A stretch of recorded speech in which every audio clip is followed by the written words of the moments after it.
Manishi Raychaudhuri of BNP Paribas is with us.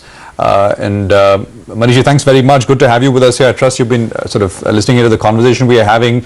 On air are pictures of Prime Minister Modi, Amit Shah, the top ministers of the BJP government getting ready essentially to unveil the BJP party manifesto. Manishi, you're also a close sort of watcher of politics. I'm sure you looked at what the Congress has promised in its manifesto. How important will this be in terms of what the BJP promises ahead of the elections, and also so close to polls? I mean, the BJP manifesto or the Congress manifesto, I mean, does it really get down to the voters? I mean, what impact does it make at the ground level, at the voter level? I think, what the electorate and even the equity markets, which we're so concerned with, what they really watch out for is policy continuity. I mean, if you look at the main planks of economic policy of the BJP over past 5 years, you could summarize them into 3 sentences. First was formalization of the Indian economy, be it demonetization or GST implementation or RERA. These were the key main planks towards that.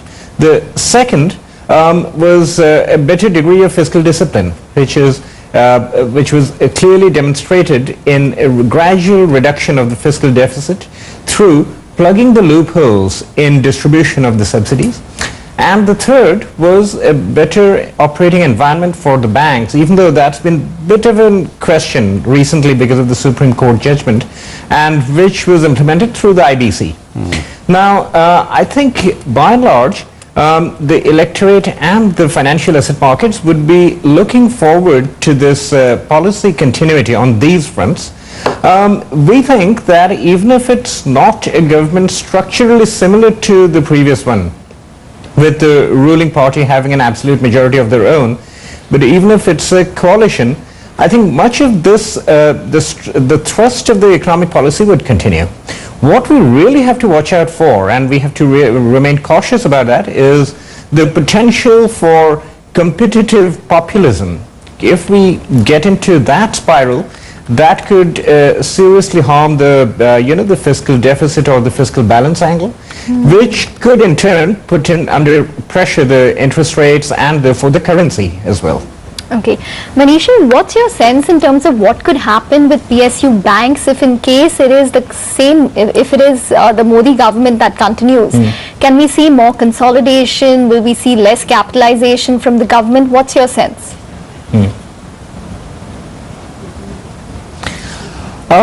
I think in general we should possibly be a little more positive on the PSU banks.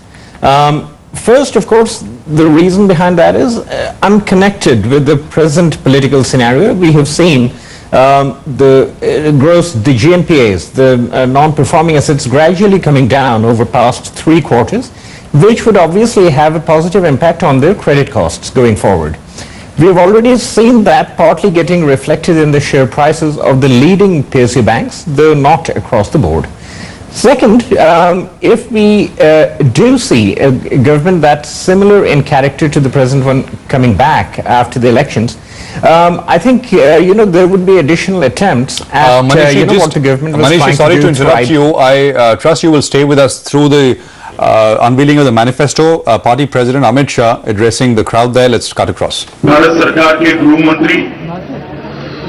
Okay, so that is Amit Shah talking. We're going to cut back once the Prime Minister starts talking about the manifesto. But as of now, there is no real big movement which is coming on the markets. It's still in wait and watch mode. So currently the Nifty is just about down by around 29 odd points. And we have the Bank Nifty, which is really flitting between red and green, not able to make up its mind in terms of which way it wants to go. So the Bank Nifty is just about higher by around 8 odd points. In terms of gainers, we have ONGC, which is higher, so up around 1.6%. We have IndusInd Bank, which is up around 1.4% at this point in time, and maybe some amount of movement which is coming in a couple of these IT stocks. So Wipro, for example, is up around 0.5% along with TCS, which is up around 0.2% as well. We have earnings which will be kicking off as well.